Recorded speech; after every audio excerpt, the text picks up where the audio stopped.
All right. Hello, everyone, and welcome to this week's edition of Elections Weekly. Just going to be me and Joe this week. Dylan was not able to make it, but we do have quite a bit of political news to go over. This is a pretty substantial week and substantial few days in particular of election news and election coverage. And we're excited to go ahead and show you and bring to you some of what's been going on because there's been some really, really tumultuous twists that we didn't see coming. We'll go ahead and start with the big one here, which is New York. The New York Court of Appeals, the highest court in the state of New York, has struck down yesterday the congressional map and the state Senate map, which were passed by the legislature over the after the legislature rejected the independent commission's map.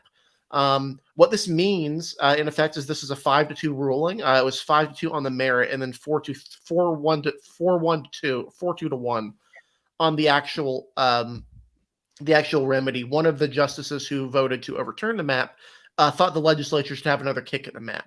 The other justices who made up a majority have said that the legislature will not have a say, that the special master that was appointed by the New York Supreme Court, which is not the highest court in New York, oddly enough, despite the name, they may want to consider changing that at some point, I would think. But that special master will be creating the map with the consent of the Supreme of the Court of Appeals, the New York judicial system. So the legislature does not get another crack at this.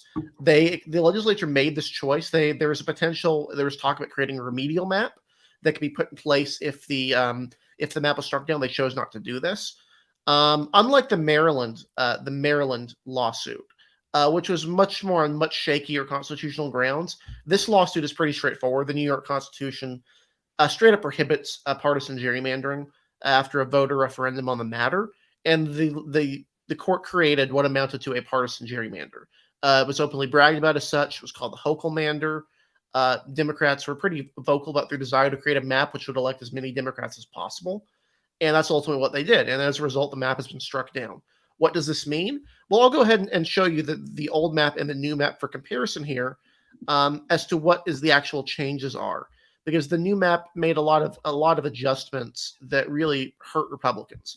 So I'll go ahead and share my screen here so you guys can see. If you're listening on podcast, I'll explain the map instead for you. The old map had 27 districts. New York lost one district in redistricting, so they go down to 26.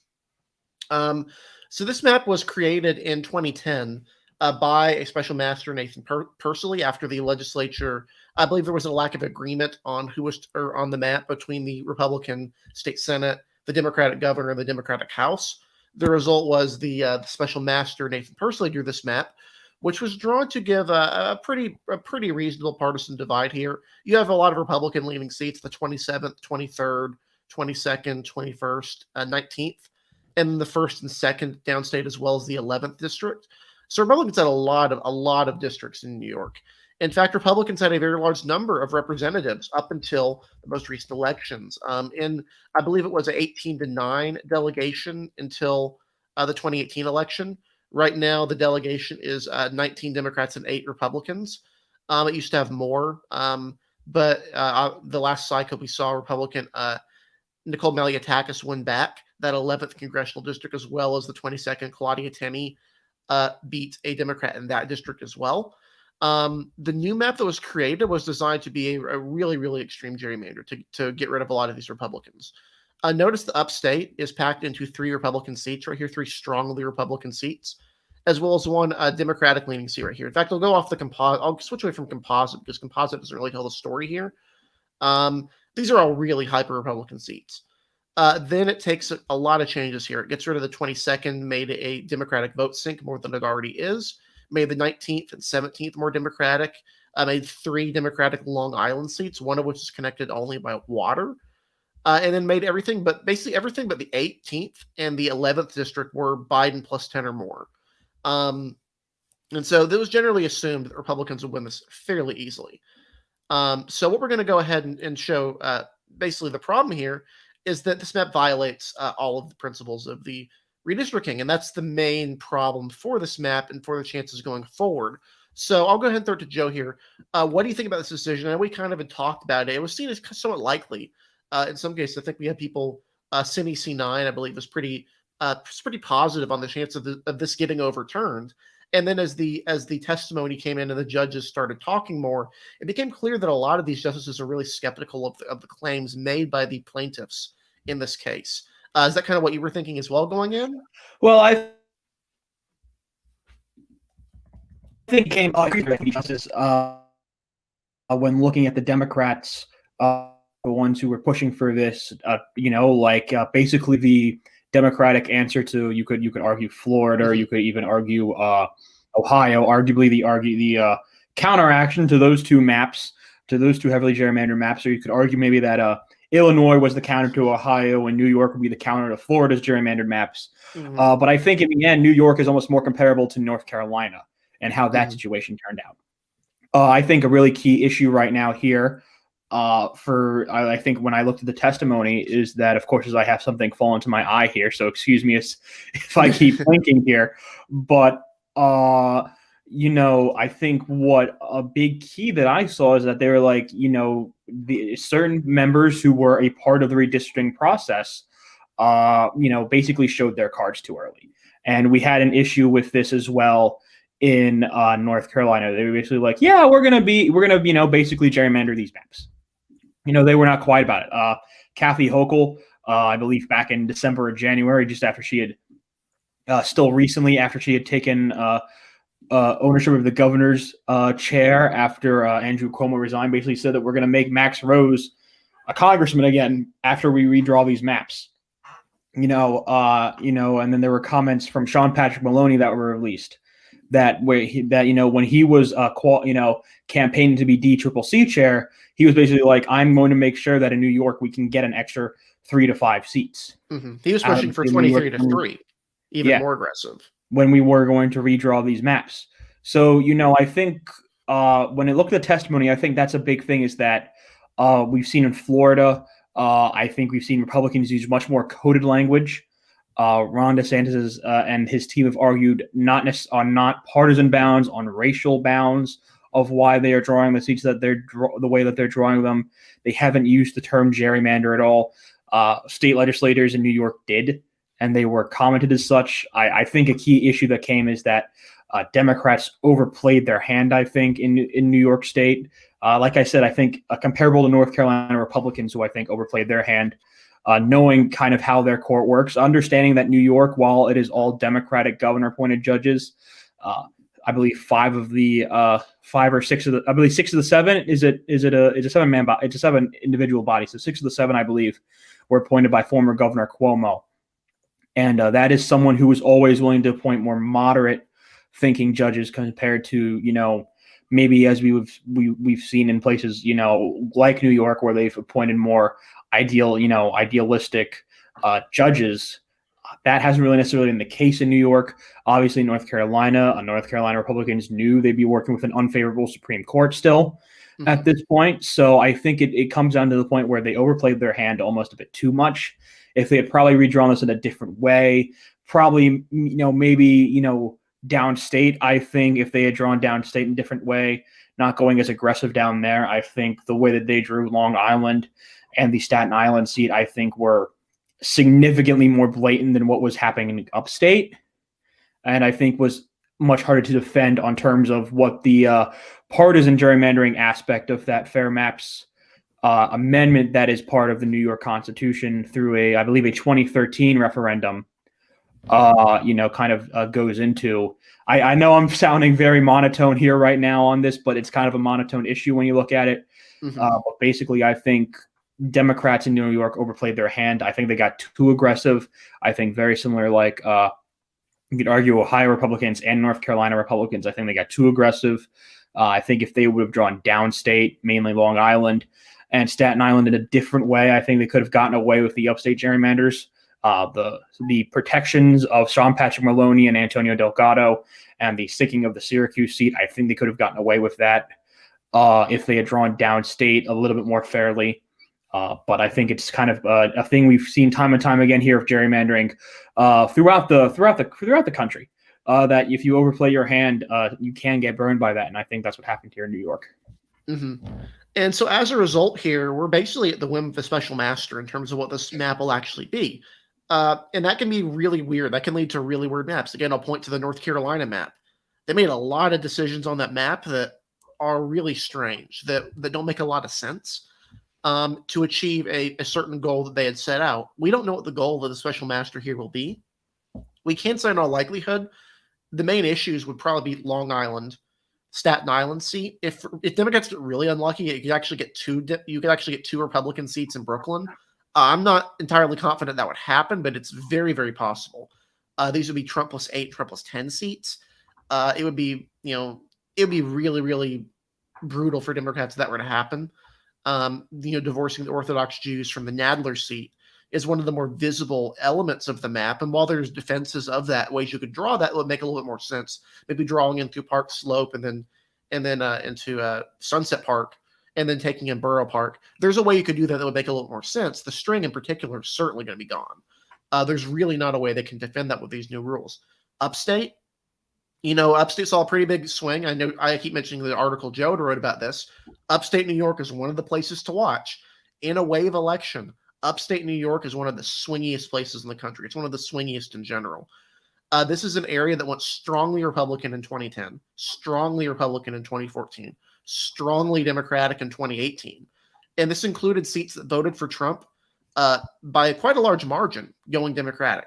And this resulted in seats that Obama had won by 20 points going Republican. John Katko won his seat by double-digit margins in a double-digit Obama seat. The Rochester seat, Louis Slaughter, someone who Republicans were not seriously contesting, who by all accounts has actually had a pretty positive relationship with a lot of Republicans. It was pretty well established in that Rochester seat. People, I think Mitch McConnell and some of the people in the Kentucky delegation joke she's from Kentucky, that she was the 7th member of Kentucky's congressional delegation. Like, she was not seen as a top-tier Republican target for a lot of reasons. She almost lost a Rochester seat. I'm not saying that can happen again. Polarization has changed. But upstate is really, really weird. And depending on how this is drawn, you could see something really brutal for Democrats, especially the way they draw the Hudson Valley. You have a lot of communities there that have voted Republican. You have a lot of communities there that are competitive. And even Albany in particular, I believe it's Pete Tonka, his seat has swung, the Albany area, aside from Albany itself, has swung more Republican lately. I think if you look at some of the fair maps I've drawn, if you draw an Albany seat, one of them voted, there's a way you can do it that would result in Republicans winning it in the gubernatorial race in 2018. That's concerning if you're a Democrat. So basically the long and short of it, we have no idea what's going on. It could be a very minimal change. It could be, just adding another Republican seat upstate, adding a second Long Island seat, fixing Staten Island a little bit. Or it could be something where you see someone who's just deciding to correct it for proportionality, like in North Carolina. Then you get that second Brooklyn seat. You probably get a third competitive Long Island seat. You probably get multiple more competitive upstate seats. The Syracuse seat in particular could be in serious jeopardy of staying in Republican hands. There's a lot of ways this could be really sour for Democrats. No way they'd lose control of the delegation. But it could certainly be one where Republicans are winning more like, 9 or 10 seats instead of 4. It would be one way to put it. 9 is a little bit on the higher end, but Republicans could win a lot more seats than you would think they could in New York. I think the Hudson Valley, that's going to be a key area. Something that I've heard from New Yorkers who are looking for a fair map is whether or not they will decide to cross the Hudson River, excuse me, in that kind of upstate, mid/upstate section of it.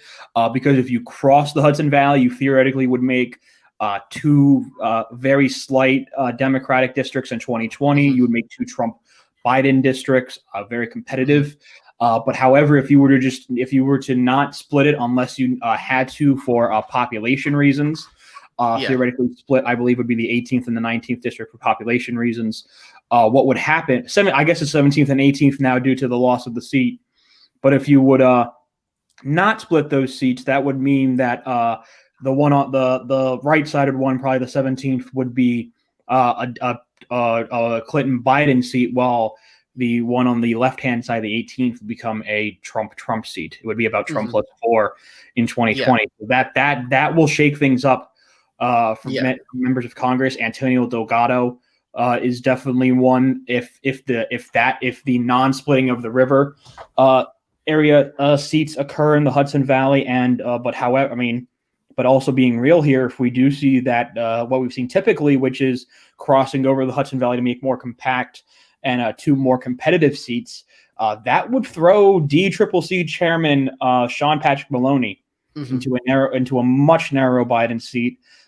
He would definitely be in some trouble. A lot of analysts would argue Maloney would probably be in the most trouble he's been since he's been in Congress. And it will be the second straight cycle where we'd see a DCCC leader be in a competitive race. Remember that Sherry Bustos, who was the one in 2020, because of the trends in her Western Illinois Rockford-based seat, was also thrown into a competitive race by the end, and to the point where Democratic PACs were, dumping money into her seat in the last month.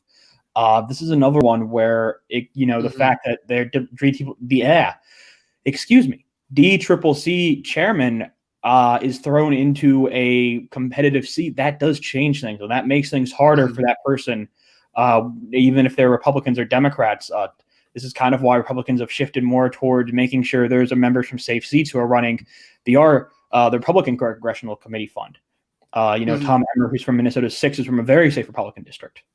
So, that's going to change I think the way maybe things are combated a little bit if Maloney's seat is drawn to be that more narrow Biden seat, if the special master draws the map that way. Yeah, and for what we're talking about here, for comparison, one of those seats would probably be going up from Westchester County up towards the Albany suburbs, and then the other would take in, I think, Rockland, and then a couple of other more that would take in. There's some other, I think Kingston County in particular is pretty strongly Democratic, but it would be a much more Republican seat with a large Orthodox Jewish community that has been known to split their ticket. It would be very, very, that would be the area to watch. That's a really, really competitive area that's no in attendance, either ticket split. But yeah, it's really interesting. We're going to keep an eye on this. Obviously, we'll let you know when the updated maps are in. The primary has been pushed, I think, all the way back to September. It's been pushed really, really late to give time to create these maps for the House. August to create the Senate, the state Senate, and the congressional map. The assembly map is fine. So they the assembly map. Not really as much you can do with an assembly map, frankly, in New York. I don't think they really tried too much. But yeah, but we're going to go ahead and move on to another redistricting topic. Real quick, I'll mention that the Kansas Supreme Court has struck down the congressional map, which means they're going basically, or not. I don't think it was the Supreme Court. It was like a judge. I don't think I believe it was an appellate judge. Yes. Yeah, it was an appellate judge that struck down the map, which means for now they're back to square one. It goes to the Supreme Court, obviously. We don't know what's going to happen there. Democrats would love a Democratic vote sink, but not one strong enough to make a second seat out of reach. If they put it that way, they basically would love the seat to stretch from Kansas City to Johnson County. That would be the ideal seat, because then you'd have Topeka and you'd have Lawrence, I believe, and another more competitive second seat, which would be a little bit more Democratic than the statewide. Not Democratic enough. It wouldn't be a gerrymander by any means. My map, I think, actually has a similar configuration, but it'd be about a Trump plus 10 seat, something that's within reach. If this is a scenario Republicans cannot crack the fourth to be competitive, you will see probably heavy lobbying to break off and have Lawrence be with that seat. That would create a much more Democratic seat. Lawrence is the most liberal area in Kansas. And they would, aside from the city of liberal, which is really not that liberal, you have Lawrence. And they would prefer it to be with Kansas City in all likelihood, because it would make the remainder of the district more Republican, more in line with the statewide vote, maybe a little bit more Republican than that. Yep. But frankly, Kansas is not that interesting of a state to talk about, because there's only 4 districts. Yeah. And it's going to be 3-1. There's only so much you can do. There's only so much you can do with Kansas. Even the Republican map is 3-1. It's a 3-1 map still. So there's really not a whole lot to talk about, other than we'll be watching that as well. Our next topic we'll go into, which was kind of a surprise, but people have been rumblings of some stuff going on with the Princeton gerrymandering project for a while, and its founder, Sam Wang. The New Jersey Globe had a scoop earlier today. The excellent reporters at the New Jersey Globe reported that Princeton University is investigating Sam Wang for research misconduct and toxic workplace issues. In particular, the probe was over data manipulation and retaliation against staff, which are pretty severe claims and really draw against the credibility of several congressional maps this cycle that Sam Wang contributed to directly. I'll go ahead and read directly from the New Jersey Globe here, where they said that they've directed him not to speak directly with the staff while he was the court-appointed tiebreaker for the Legislative Commission in New Jersey. They've complained that Wang has created a toxic work environment, including retaliatory acts and job threats, a possible Title IX violation, and also investigating allegations of research misconduct. in particular. The Globe was withholding the name of the three individuals because they fear they could become targets of further retaliation by Wang. These complaints, importantly, were filed before and during the time Wang was serving as the advisor to the independent congressional redistricting tiebreaker in the state of New Jersey. While he was working on the New Jersey redistricting, Wang was accused of manipulating data to achieve the outcome he wanted, according to the three individuals the New Jersey Globe is citing. The specific quote here is that he had an agenda. He was good at hiding what he had to do, but it was clear that Sam wanted Democrats to win and was willing to cheat to make that happen. That's clearly a very, very strong claim against Wang. And this is important because Wang was basically the one who drew the map in New Jersey. The map was drawn as a tiebreaker because the New Jersey Commission, as per usual, could not agree on a congressional map. That's a shock. No one was shocked that the New Jersey Democrats and New Jersey Republicans could not agree on a congressional map in an evenly divided commission. So what, like the last cycle, it went to an independent tiebreaker. In this case, former New Jersey Supreme Court Justice John Wallace. Wallace at first said he chose the Democratic proposal, chose the Democratic advocacy here because he felt the Republicans had won the last cycle, and so it was fair that Democrats would win this cycle. This was an unsatisfactory response. The court basically told him, "You got to give us a better reason than that. That's not really acceptable." And the reason he gave them was the partisan fairness because of the data from the Princeton gerrymandering project, which comes as a bit of a surprise because if you actually look at the map, it's not a really good map. It's really the Princeton gerrymandering project really liked this map. They gave it a pretty high grade. No surprise here, but if you actually look at this, there's a lot of issues here. A lot of issues with contiguity, a lot of issues with compactness, a lot of issues with partisan fairness in here in particular. This is using composite. The actual seat here, the Malinowski seat, the 7th, is actually leans Democratic federally. Probably the most egregious example that I know people, I think RRH in particular, pointed out was this bizarre example of water contiguity where it connected this little barrier island here to these two entirely unconnected areas of land. Under an ordinary compactness measure, something like that would be seen pretty negatively. But the Princeton gerrymandering project's data found this to be fine. So the reason I mention this is that obviously the New Jersey congressional map here, Republicans have already come out and said very, very mean things about this. Chris Christie, who is heading the Republican redistricting efforts federally, has demanded basically a new map. The Supreme Court reconsider this. New Jersey Republican Party said the same thing. I don't think the Democrats have commented on this yet. I would consider the likelihood this map is replaced to be pretty negligible. But the possibility is clearly there, and Wang is clearly in some pretty deep stuff here because these claims are pretty severe. This also affects North Carolina, where Sam Wang served as an assistant. His data was used in producing the court-ordered maps here, where he was not the special master, but he was one of the assistants, and he and the other assistant actually got in trouble. Republicans were complaining pretty vocally that he had emailed, that the two assistants, himself included, had emailed with the plaintiffs in the lawsuit, the North Carolina Democrats, during it when they were ordered not to. The Supreme Court declined to take that up, but obviously that complaint now, that's a little bit more of a serious complaint, given, if there's these actual allegations and they're backed up by a secret agenda here, this is a pretty big problem. I think everyone has been mentioning the Princeton gerrymandering project has issues for a while. It's been cited quite a bit by a lot of news outlets, and it's done some decent work, but there's been some really weird stuff going on. So I'll go ahead and ask, what do you think about this whole scenario? Do you think anything happens here? Or do you think this kind of puts a bad rap on these sort of independent redistricting analysis? I think it's certainly not a very good look from that side. No, I think that might be the biggest problem with this, is that whether I think you didn't necessarily like what everything in the group said is, I think it's untrue to be said that Sam Wang and the PGP, the Princeton Gerrymandering Project, were not at least a respected group before this came out this morning. Usually, I believe that the people who were behind the group, the people who were working for Wang, you trusted most of the data that came out of there. You were like, you know what, I might not agree with everything, but I think that's pretty right. All of that is now thrown into question. It's a legitimate question of, was Wang's data manipulation only for states he worked on and worked for, which would mean New Jersey and North Carolina? Or does that mean including in all Princeton gerrymandering project analysis.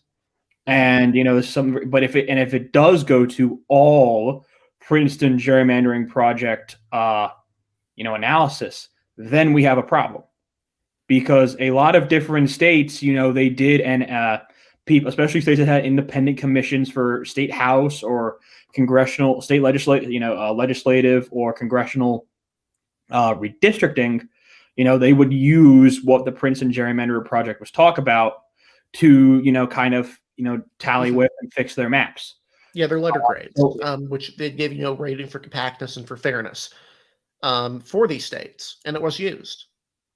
Yeah. So, and if it is shown that that data was manipulated in a way that would favor Democratic leading maps more, that is a massive concern. Then I think it would be across kind of the redistricting platform. That should be a big concern then, because it means then that a good amount of, I think, honest and good commissioners or legislators or independent of individuals who were trying to create a fair map may have been misled into crafting a map that I think wouldn't necessarily be called a gerrymander everywhere, in a way, maybe a map that has been drawn in a way that I wouldn't say is a gerrymander, but in ways that would favor Democrats more than Republicans in certain areas.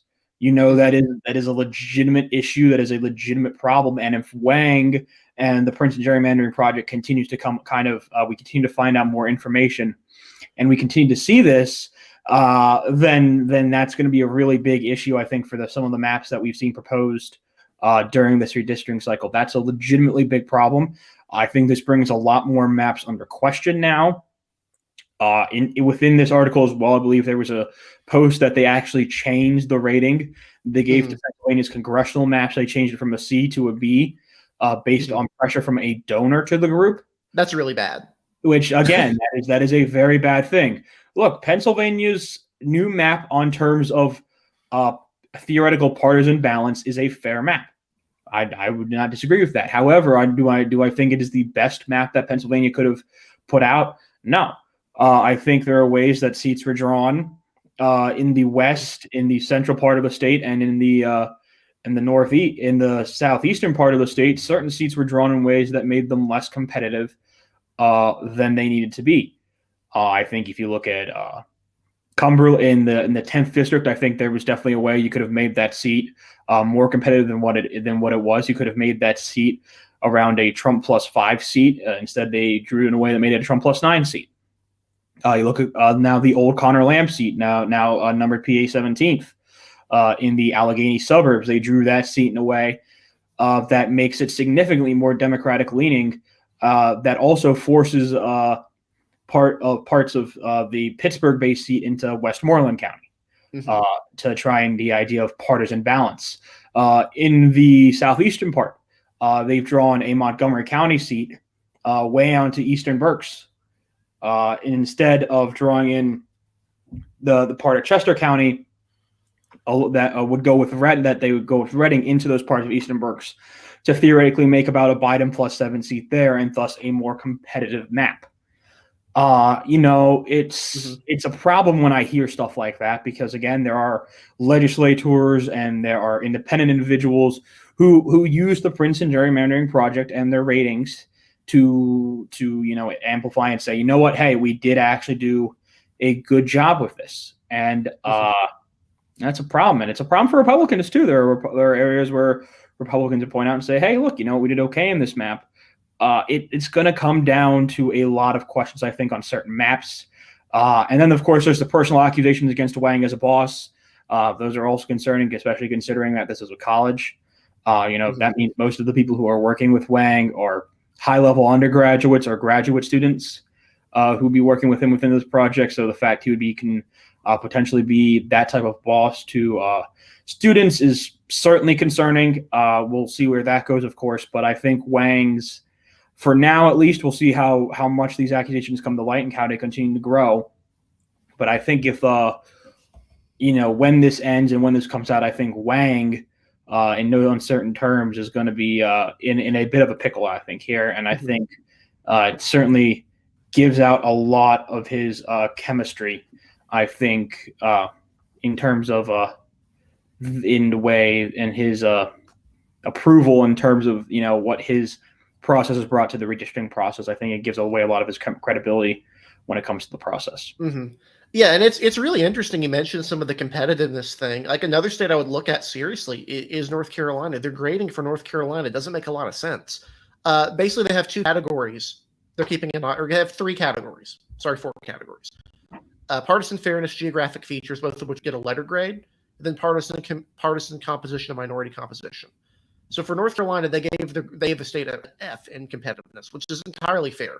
There is exactly one competitive district in the North Carolina map, maybe two if you count the first district, which is certainly a stretch target. That's really bad. That's really, really bad. And they gave it an F. That's deserved. They also gave it a C for geographic features because it's supposed to a lot of counties. Their overall grade, though, was a B. That is a little bit fishy. That doesn't make a whole lot of sense. Same thing in Pennsylvania. You saw any state that had redistricting would talk about that as an authoritative voice, which is really unfortunate. You're co-opting data science and you're manipulating the data. That's really bad. And I think that's really bad because data science is really good. It's really important. There's ways you can cover this stuff mathematically. DRA does this just fine. Dave's Redistricting app. They have a great algorithm in there that generally covers things pretty reasonably. It's in a bunch of different categories. They're not fidgeting with the data at all. I would actually recommend you go into Dave's Redistricting, look at some of the maps, and kind of think for yourself and, look at them in the different categories. They have compactness. They have racial fairness, partisan fairness, proportionality, competitiveness, all of those. And yet no one's talking about Dave's Redistricting app. They're talking about the Princeton Gerrymandering project. I just feel it was a really, really bad thing for this to be propped up in particular. And there were hints, I think, a long time ago that Wang wasn't necessarily the most, neutral actor in this case. But the data seemed fine. And then the data is not fine. That's the problem here, I think, is that it's really unfortunate. And I hope this doesn't deter future organizations from looking at the data and from actually doing this stuff from an honest perspective, because this is important. It actually is really important. This happens once a decade. This is determining potentially which party has control of Congress, which groups are represented in Congress, which aren't. Fairness, whether something is racially fair to ethnic minorities, racial minorities, whether it's fair to political parties, whether it's competitive. There's a lot of stuff to consider. And I think it's a really big shame and a missed opportunity that out of all the organizations that could have been doing it, you focus on this one and then it turns out to be a dud. Just as someone who really is interested in the data, really disappoints me that there wasn't something better out there this cycle. But again, we'll keep you updated here. These are as of now allegations. Although we have no reason to doubt the credibility of these, frankly. The fact we're talking about this gives you a pretty good indication that I don't think anyone is surprised by this at this point. There have been, even before the stuff, there have been complaints about the donations to the foundation, to work he was doing outside of the stuff. So really, it's just kind of a shame that it had to go this far. But we'll go next to Pennsylvania. I know we've had several people in the chat asking about Pennsylvania. Joe's been waiting to talk about Pennsylvania. It's really some interesting stuff going on. There's a great article on Elections Daily today we just put out on the Pennsylvania governor and Senate primaries on the Republican side. They had those debates recently. I'll let Joe explain that, of course, but it's a good article. You should go read it because it's genuinely good stuff. Yeah, so Pennsylvania finally kind of had their big kid debates pertaining to the Republican primary for governor and senator. The Senate one happened on Monday night, while the governor's debate happened on last night on Wednesday. In terms of the Senate race, that means we saw the top five candidates. That would mean, of course, the two favorites, Dr. Mehmet Oz and Dave McCormick, as well as Kathy Barnett, Jeff Bartos, and Carlos Sands. And then last night we saw the top four gubernatorial candidates, Lou Barletta, Doug Mastriano, Dave White, and Bill McSwain. And both kind of have their quirks. The Senate race was kind of overshadowed, sadly, by a lot of fighting between Sands and Barnett. Sands kind of came out swinging at Barnett in a move I don't think anyone really expected in that Senate debate.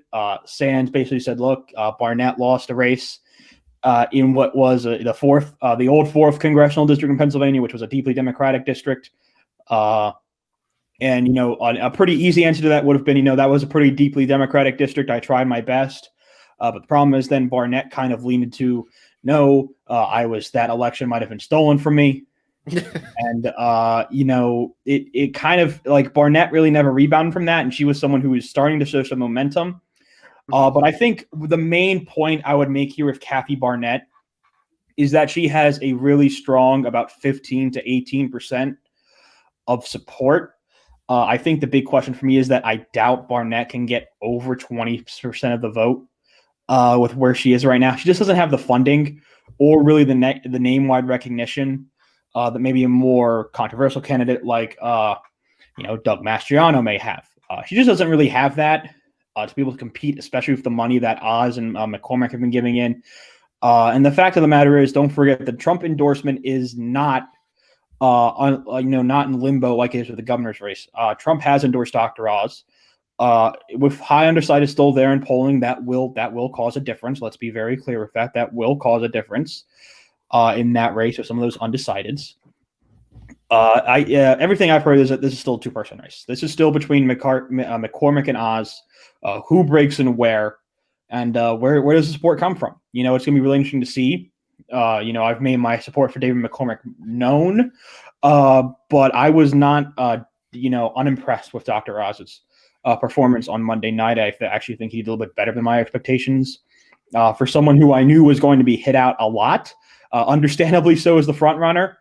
Oz actually kept his composure pretty well. He was a little bit stiff. He obviously very much was someone who was on the debate stage really for the first time in his life.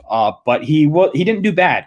He didn't back down. He didn't really break down like Barnett did when it came down to being challenged and being attacked on by members of the stage. He wasn't drugged down into shouting matches or into interrupting people. He, took his time, let his opponents come to him, and then he rebutted, which is what's supposed to happen in debate.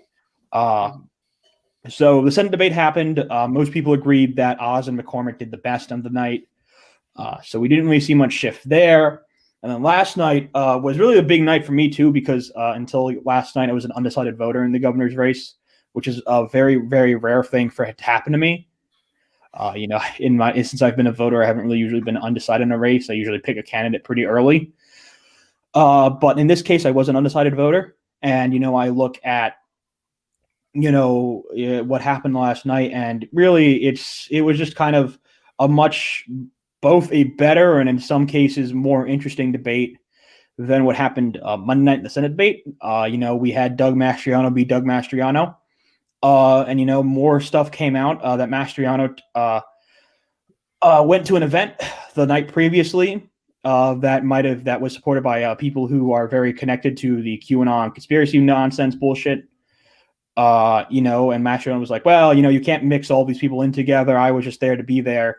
You can say that if you really are truly ignorant, but the fact of the matter is that if you look at some of the news reports, is that a video was shown at the beginning of this thing that not only did it hint that 9/11 was apparently a false flag operation, which is one of the more disgusting conspiracy theories that are out there among groups like these, but also that there would be execution somehow regarding the 2020 elections. So, I think there's a lot of things that I think make Doug Mastriano unqualified as a nominee. This is just another cherry on top, of this nonsense that he says he doesn't know what's going on. I think he knows exactly what's going on. When you attend a group like that, and that is the first video you see, and you don't leave immediately, and you instead accept an award from them, I think you know exactly what you're doing, and you know exactly what groups you're performing to. I was mostly impressed by the other three candidates. Bill McSwain is a boring guy. He's very monotone. He was coming and swinging at Mastriano a lot. But he didn't, I think, impress a lot of people last night. I thought the two most impressive people were Dave White and Lou Barletta. And just as a factual basis, Pennsylvania Republicans cannot nominate Doug Mastriano. That would be a historically bad decision ever to nominate Doug Mastriano. We cannot let him win with about the 22% of the vote we have right now. And that means, in my opinion, that we need to get behind Lou Barletta. That's who I'll be voting for on May 17th at this point, barring some massive change in the polls. Barletta's pretty clearly the one who is right there to go against Mastriano, the one who's most equipped to make sure that he doesn't win. And, Pennsylvania Republicans, to all of them, what has to happen is that Doug Mastriano cannot be the nominee, unequivocally.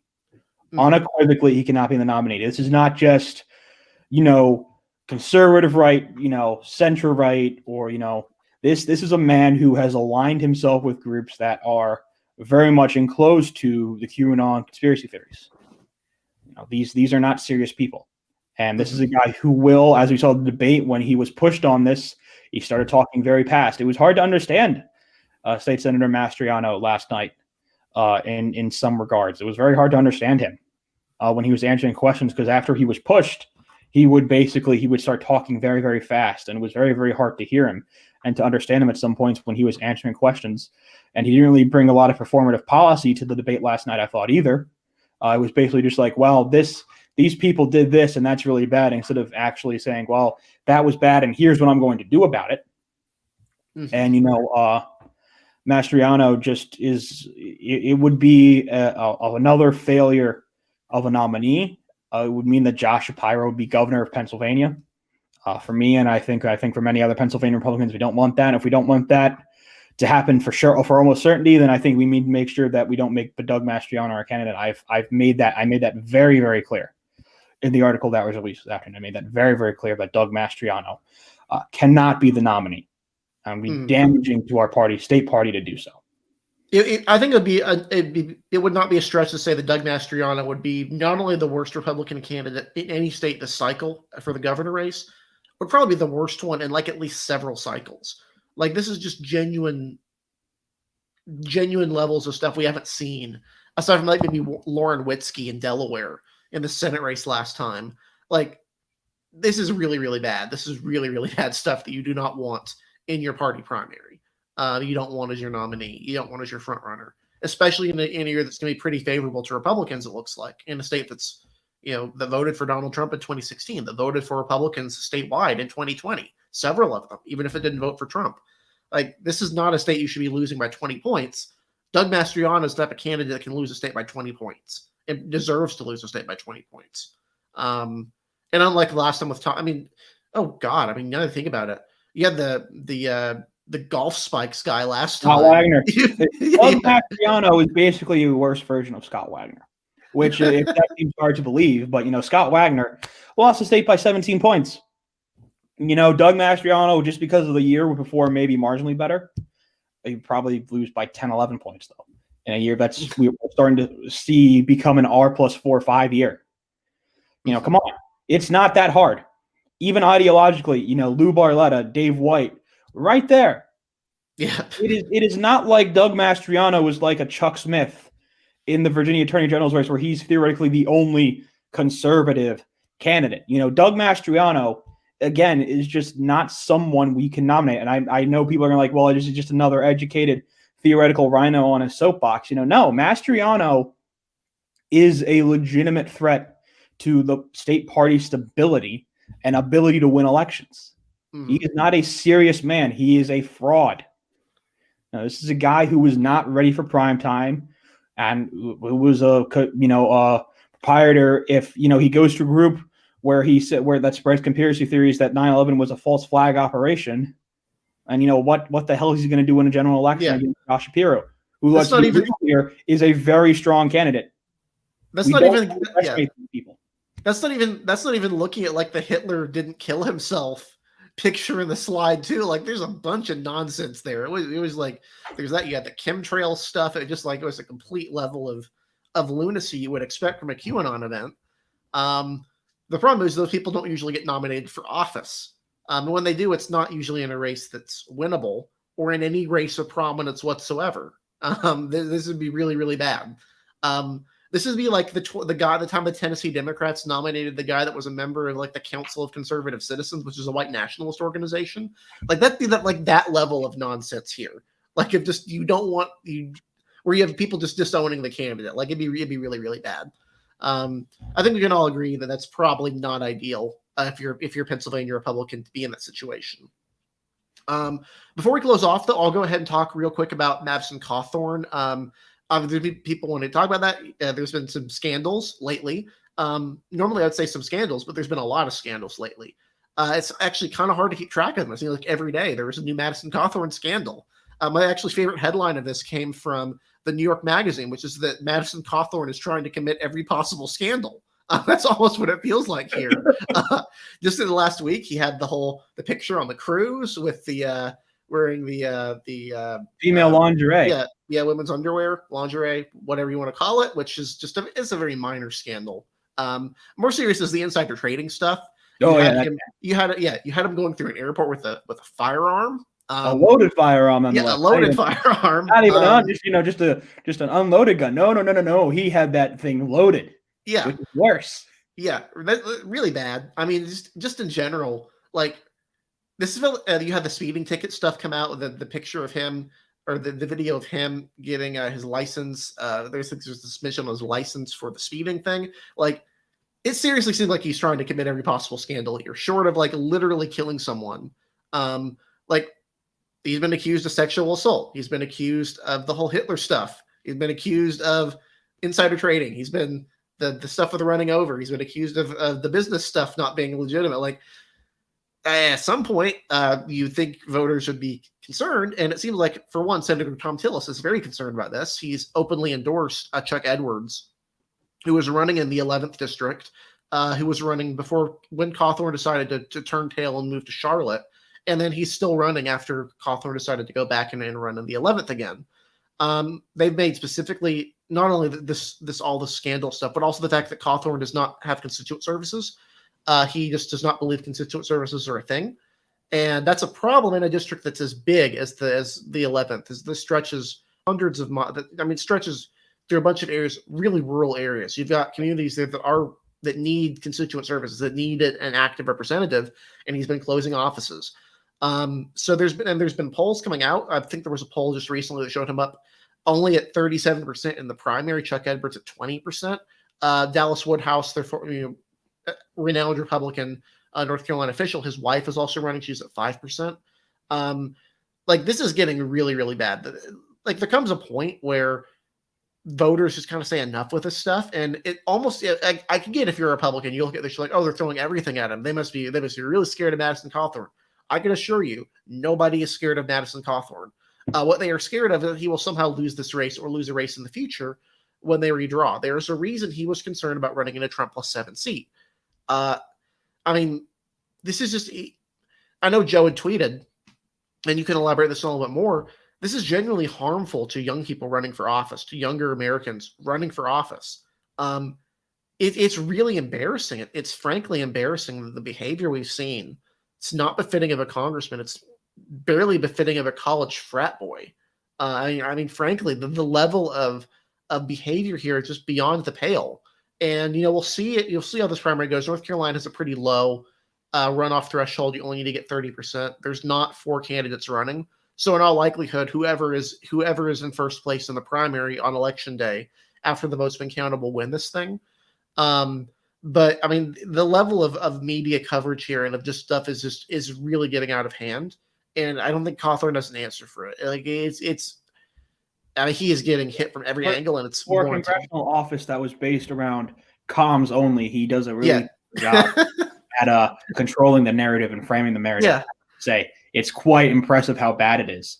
Yeah. But the fact of the matter is that to kind of go off Eric's point of what I had said is that, one of the knocks on young people running for office is that they don't have the mental maturity sometimes to take on a role of a congressman. And that these, usually because those who run for office as young people are usually young activists and who, will do and say crazy things and who will act a certain way, can never get out of that role. Cawthorne has failed at that, unequivocally. He has taken actions that are not bear-fitting of a congressman, that are not bear-fitting of an adult. Cawthorne's 26. A 26-year-old shouldn't be acting like the way that he does in some scenarios. His office has been described to me by a couple of people who have interned on Capitol Hill as basically a frat house. It's a real problem. It's a legitimate issue. And it's one of those things where voters recognize when it's not just, he said something. That's the key difference, I think, here. It's not just he said something controversial. It is he has done lawless things. He has brought a loaded gun into an airport. He has committed multiple speeding violations on a suspended license. And these it's not like 5 miles over. This is like 20 miles over. In North Carolina, if you're going 10 over, you could lose your license. You could get your license suspended for that. Going the speed he was going, he's lucky he didn't have that happen. And again, now he may have committed insider trading through cryptocurrency. This is different from scandals of saying, he said this in what he thought was a non-recorded thing in an event. This is different. I think we analysts have to remember that when we're talking about this is not just he said controversial thing. This is he has broken the law. That is the difference in primaries like this. It is, have you just said controversial things, or have you actually done things that make people say, hey, that's enough? And, Steve King, again, the thing with Steve King is that he said a lot of controversial things, but then he also finally did something with those controversial things he said. And that's when really the wheels started to turn against him. That's what's going to, I think, happen. I think that's what's really starting to happen with Cawthorne here, too. Richard Burr says he's going to stay out of it. Don't know how much it'll leave him. Tom Tillis has already gotten involved. He's endorsed Chuck Edwards. Edwards has already released a couple of definitely interesting ads, mainly basically calling Cawthorne a Kardashian, more focused on Instagram posts than actually legislating. The Instagram one was, I thought, the more effective one so far, for sure, of some of the ads that Edwards has produced. There was a poll that came out today from an independent PAC that showed Cawthorne losing about 6 to 7 percentage points from their last poll about a couple weeks ago. He's down to about 36.5% of the vote, if I remember correctly from what I saw in that poll today. Edwards is up to about 20.5% of the vote. So, it's getting there. There are starting to be signs that Cawthorne, and remember that North Carolina happens a little bit later in the primary calendar. It happens even sometime in mid-June. So there's still a while for this to bleed here. And if the insider trading stuff kind of starts to bleed out a little bit more, this is going to be a legitimate problem for Madison Cawthorne. He's going to be someone we're going to have to be watching here in a seat that he may be primaried. And honestly, I just even looked this up. I just Googled to see if I could find more. There's apparently another scandal that's come out. The Daily Mail posted this. It's not really a scandal, but exclusive picture of him caught in a vehicle with a male staffer's hand on his crotch. Which that's not a scandal at all. But that's pretty inconsistent with what his public persona has been. But apparently, his stuff is immaturity in the video is from what it seems to be. Like, this stuff is coming out daily, and it's not just come out in the last month. It's come out over months. Like, what we're talking about here is all the stuff that happened before this. Let's just not even count that. Let's look at not even count January 6th. You have that stuff. He got caught with a gun through security last summer. A couple months later, he brought a hunting knife to a school board meeting. And then he admitted that he brought the weapon to Congress illegally. You're not allowed to have a hunting knife in Congress. That's pretty normal. I know a lot of people who have hunting knives that carry them around. I carried a knife around for a while, a pocket knife. But you can't do that in a school board meeting on government property or in Congress. You had the driving while license in March. You had the cocaine orgy stuff, which is what seemed to really, really piss off Republicans. Deservedly so, because it was just a completely absurd remark. Then you had the lingerie thing. Then you had this gun in the airport again. Like, this is just months and months and months of behavior from him, demonstrating that he is not the temperament you want from a congressman. This is the behavior of someone who is still in college. And not that this is even acceptable behavior in college. This is totally immature behavior. You would ridicule these sorts of people if they were, if the frat boy crowd. These people generally are not taken seriously. We have one as a member of Congress now in a safe district because the way the map was redrawn took it from a Trump plus 7 seat to a Trump plus 12 seat. Democrat is not winning this district. Like, short of losing this primary, I'm not sure what will be done. But what I can say is that any aspirations he has of being a key player in the state Republican Party are down the toilet now. He's not going to be in that position. If and when maps are redrawn in 2022, they will be after the 2022 election in all likelihood. His concerns will be at the bottom of the list. They will not be cared about. I would not be surprised if they redraw the seat to be Trump plus 7 again, just to irritate him and make him leave.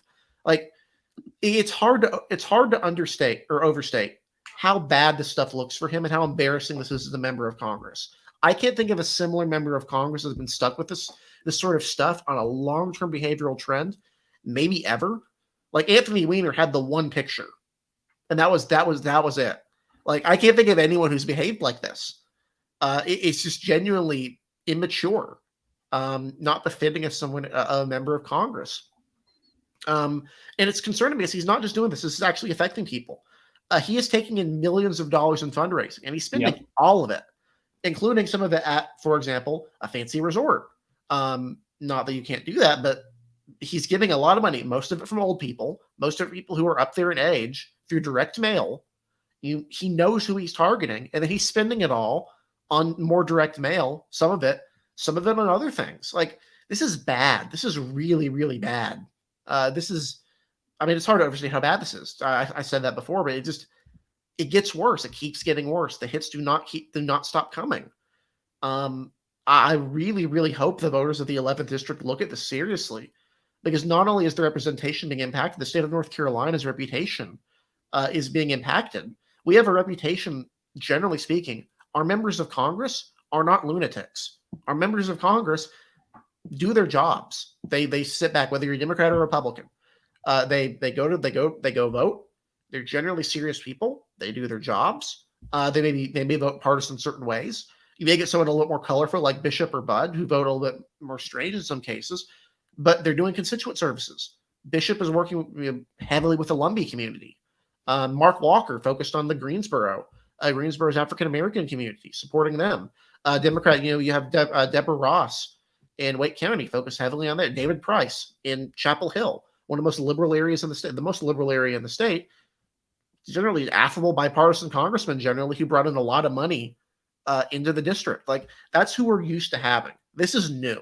This is a level of nonsense we've not seen since like Jesse Helms and maybe John Edwards. And even when John Edwards was in charge, was a senator, he wasn't this bad, anywhere close to this bad. All the stupid stuff happened after he left. A question from Armin here. Does not uniting behind one challenger hurt the Cawthorne effort seriously? I don't really know. I don't know how credible the polls are or what the situation is. I would think Chuck Edwards has higher name ID in general as the incumbent senator for most of the district.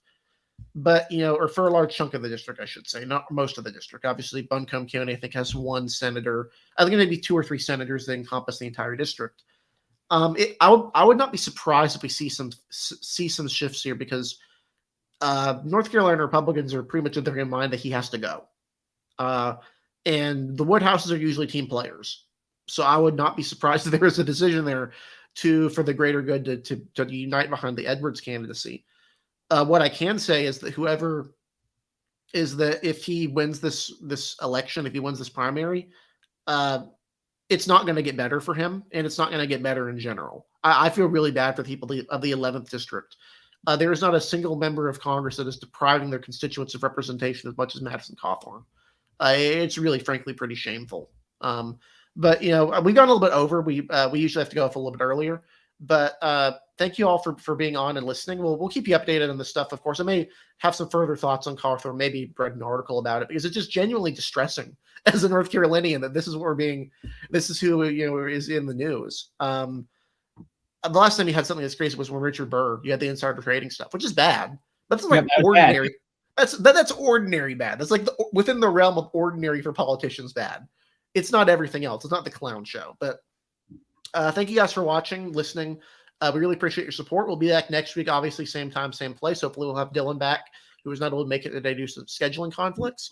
Eric, you gotta remember, Eric, folks, you have to remember, Tuesday night live election coverage is back. Ohio and Indiana primaries on Tuesday night, May 3rd. We'll be here at around 7:30, to do a little bit of a 30-minute pre-show before polls close, I believe in both states, at 8 p.m. Eastern time.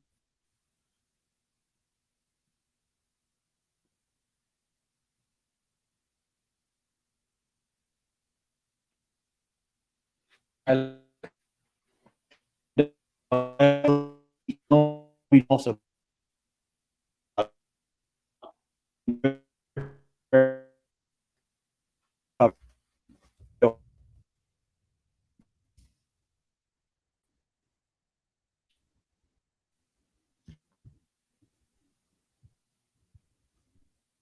I think that's all we being in.